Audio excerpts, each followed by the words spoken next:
Berhembus kabar jika aktris Elma Theana mundur sebagai wedding organizer atau WO acara Ferry Irawan dan Vena Melinda. Hal itu diketahui Tribun News dari tayangan Rumpi No Secret Trans TV, Kamis, tanggal 17 Februari tahun 2022.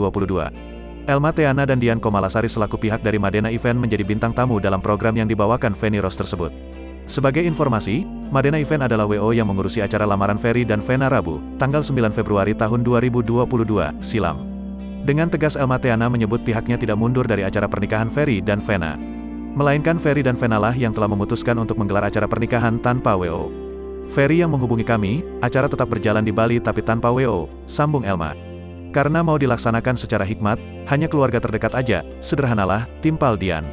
Mulanya, selain menggelar acara pernikahan di Bali, Ferry dan Vena hendak mengadakan prosesi pernikahan di Jakarta. Lantaran tak semua rekan dan kerabat kedua mempelai bisa hadir ke Bali. Faktor lain, persiapan prosesi pernikahan Ferry dan Vena di Jakarta juga sudah siap 100%. Mau tak mau, WO Elma dan Dian harus membatalkan acara tersebut. Elma juga menyinggung soal angka kasus COVID-19 yang kembali meningkat. Rupanya, saat lamaran Ferry dan Vena beberapa waktu lalu, banyak tamu yang dipulangkan karena terpapar COVID-19.